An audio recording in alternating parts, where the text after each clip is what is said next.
Then which transition metal complex is commonly used for treatment of the cancer? It's from the book you have to learn that platinum first thing, the platinum is used for the treatment of the cancer, and then whether it is a cis or a trans. So when their treatment of the complex is there, so when you check the options, it should be platinum complex. So this cannot be. And they specifically, when you compare them, which is a heavy group, so this is a heavy group.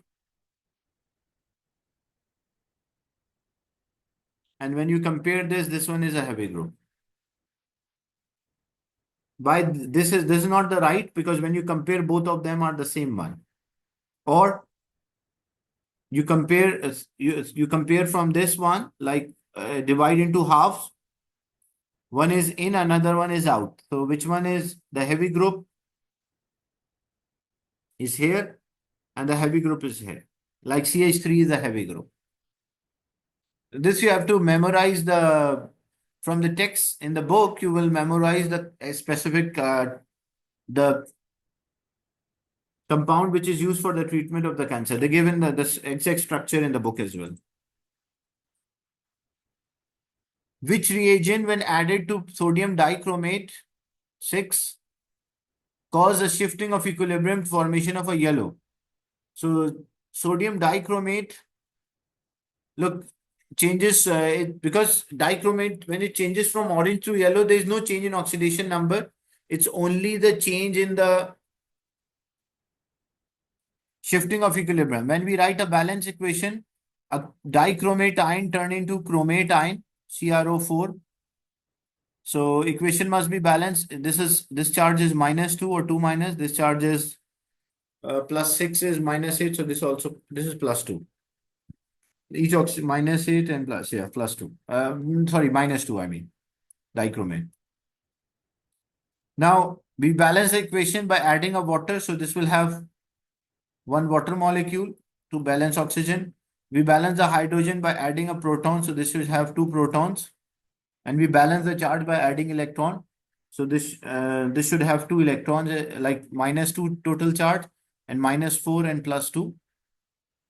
Like this is +2 and this is -4, so -2 total. So charge is also balanced, chromium, rest all of them are balanced. If I add sodium, and what is the color appearance is there?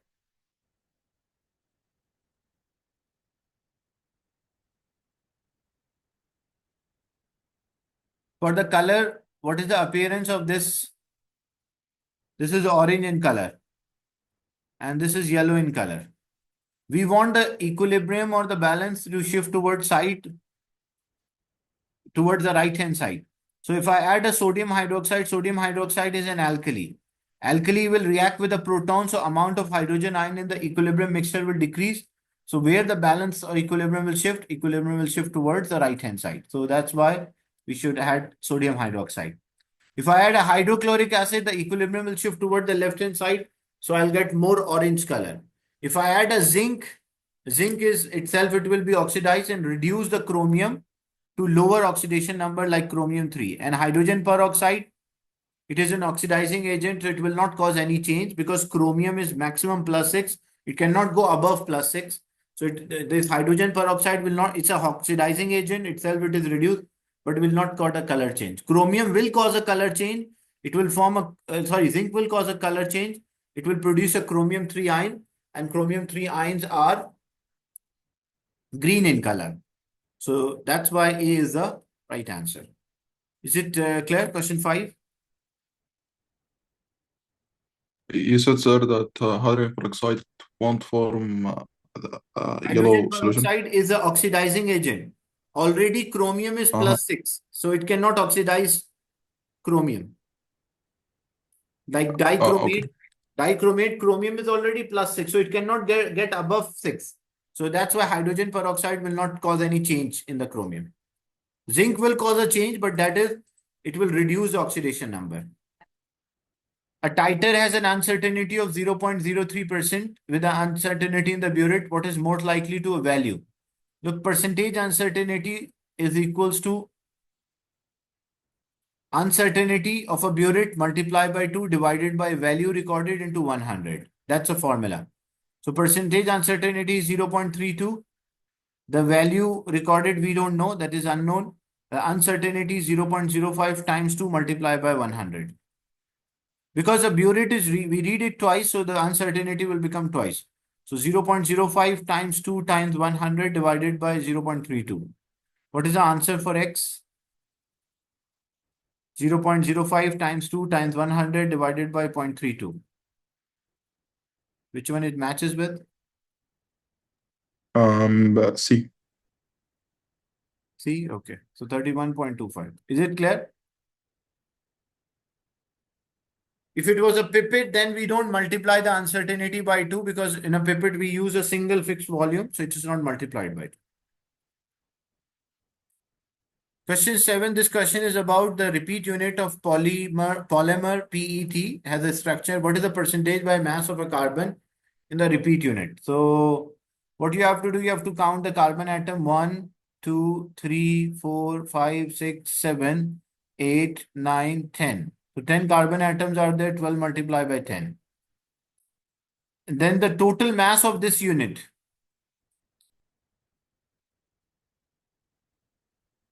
So total mass of this unit, how many hydrogen, like this is alternative double bond.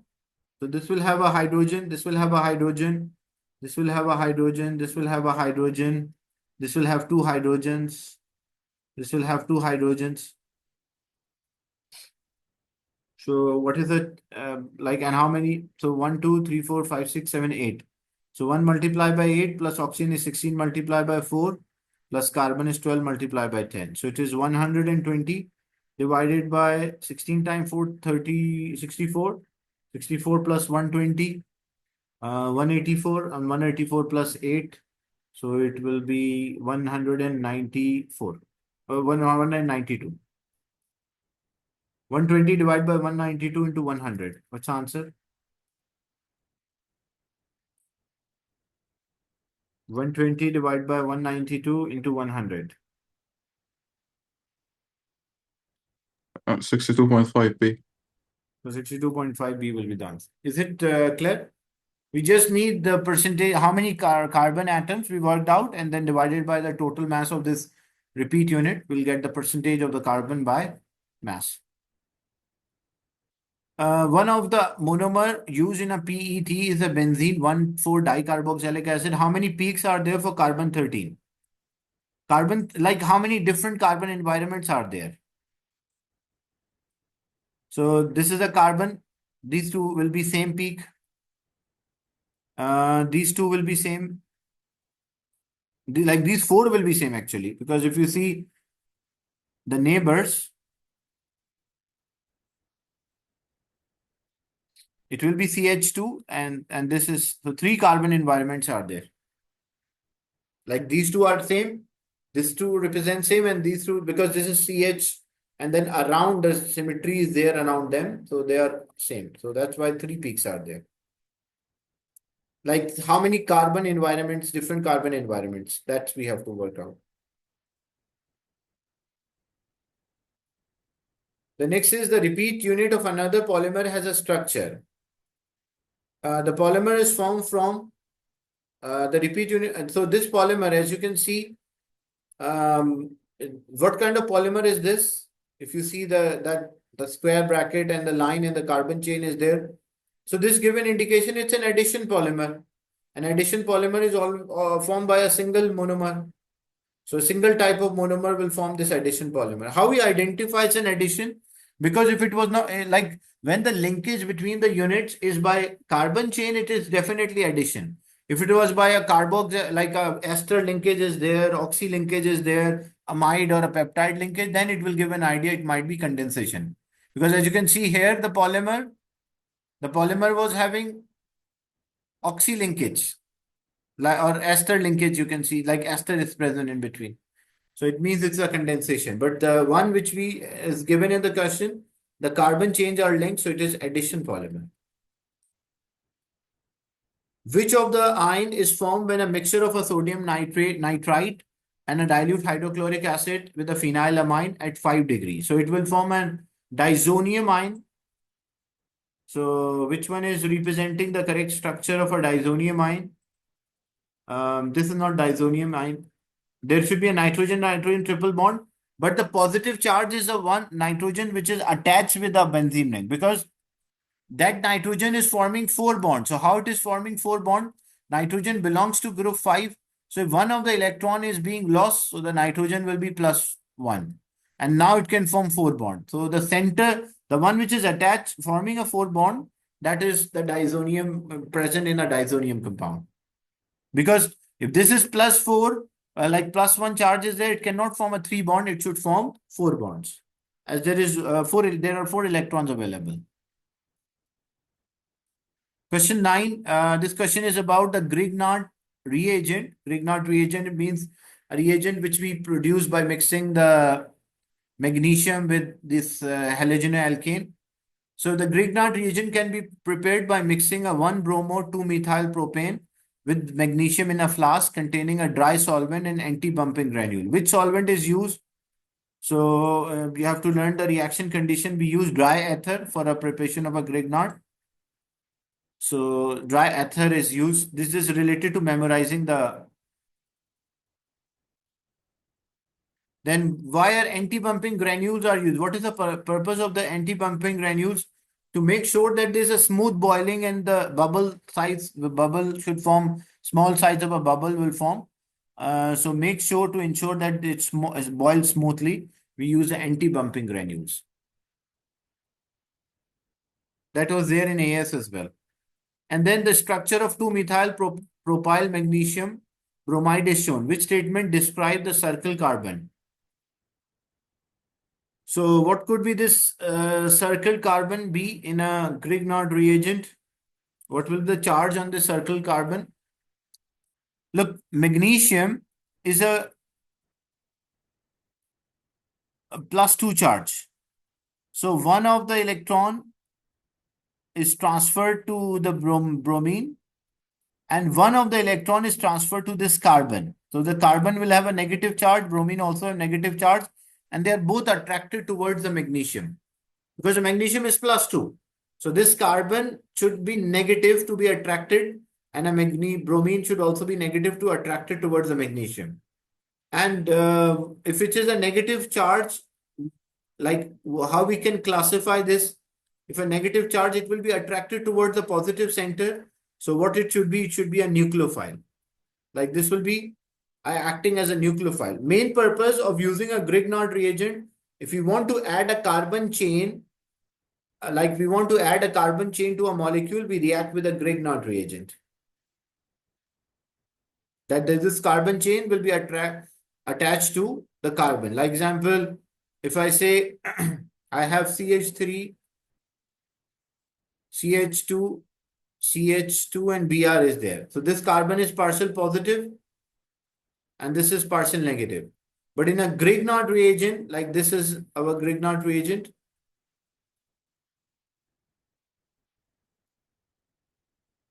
this is negative. So this whole chain will be attached here with this carbon. That's how, so it is actually acting as a nucleophile because attracted towards the electron rich side, and then charge is negative because of the presence of highly electropositive metal or atom magnesium. Which of the compound react with 2-methyl propane propyl magnesium bromide to form 4-ethyl 2-methyl heptane 4-ol? Now, to understand this, this is 2-methyl propyl, this is a Grignard reagent, okay? And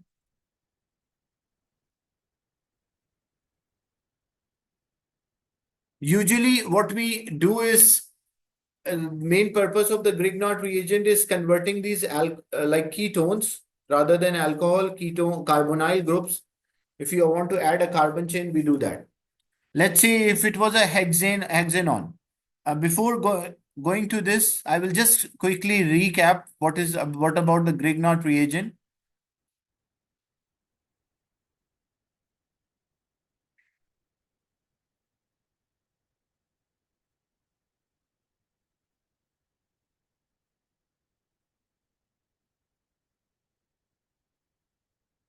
Look, if we have like this is a Grignard reagent when a magnesium is actually linking a carbon chain and the halogen. Now, what is the effect? As you can see here, if we have a ketone, like this is a ketone is there, and we have a Grignard reagent. So the double bond, like the one which is C double bonded with O, that bond will become like this will become OH, and the chain will be attached to that. The carbon chain from the Grignard region will be attached to that, and the hydrogen will be attached to O.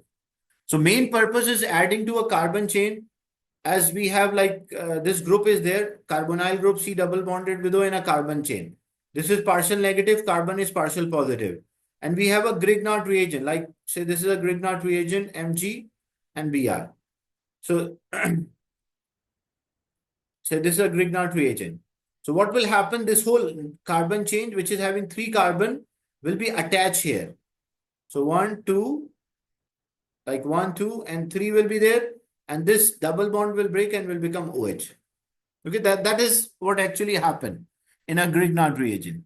So same thing. If I just complete the products, if I have hexane 3 on, so hex means, so it is adding a carbon chain to a carbonyl group. So it is hexane 3 on. So C double bonded with O, CH2, CH2 and CH3. Okay. Now this group, the 3 carbon group with the one, like 4 carbon group with the one branch will be attached here. So 1, 2, 3, and then there's a branch there that will be attached. And what will happen to the carbonyl group? That will turn into OH. So this will turn into OH.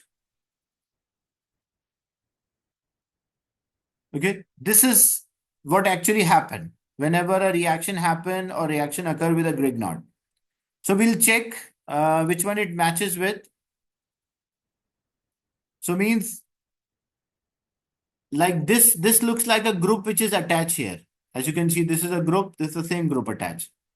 So this is which ketone? 1, 2, 3, 4, 5, 6. So means there will be definitely double bond here. With that double bond will break down and the link is attached. So this give an idea that it should be hexane 3 on, because with hexane 3 on, when a Grignard reagent added, a carbon chain will be added to the structure, and the carbonyl group will turn into OH group. Is it clear?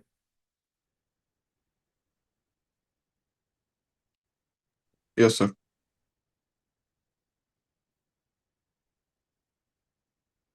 Yes, sir. Okay. Then this question is about the amino acid. Which ion is most likely to dissolve in a sodium carbonate? In a like sodium carbonate, acid react, and because what actually happen is it's not a as an acid, the acid part will react. Acid are proton donor, and acid can react with a carbonate to give salt water and a carbon dioxide. So means it must lose its proton from the acid group. So this is the acid group. So the proton must be lost. So this H must be lost, and it reacted with the carbonate ion to give carbon dioxide and water. So it matches with option D. Why OH will not? Because why this will not lose its proton? Because this is OH group, not a carboxylic group. Like this is a hydroxy or alcohol group, not a carboxylic. That's why this won't lose. And why? If it was the same question in an acidic condition, then what should be the answer? This will accept proton and this will become +3. Because ammonia is a proton acceptor. So acidic condition, it will accept proton. The alkaline part will be reactive. In alkaline condition, acidic part will be reactive. Melting temperature is 200. So the high melting point is because of the presence of ionic bond, that it exists as a positive and negative ion, the vitrin ion. That's why it has a relatively high melting or a boiling point. What is correct for the reaction of a bromine with phenol when compared with a benzene ring? The benzene ring reactions usually happen or occur above 60 or above degree centigrade, because the main reason the benzene ring, the ring is stable, so there's no electrophile there, like difficult for electrophile to attack on the delocalized electron. But when OH is attached, oxygen also have a lone pair, and this is also having the delocalized electron pair which are continuously moving. So it, as a result, the electron density increases for the ring. Like more electrons are there in the ring. So the phenols are more reactive than normal benzene. So phenol should be more reactive, and reason is they have a high electron density. So A should be the right answer. Is it clear? Question 11.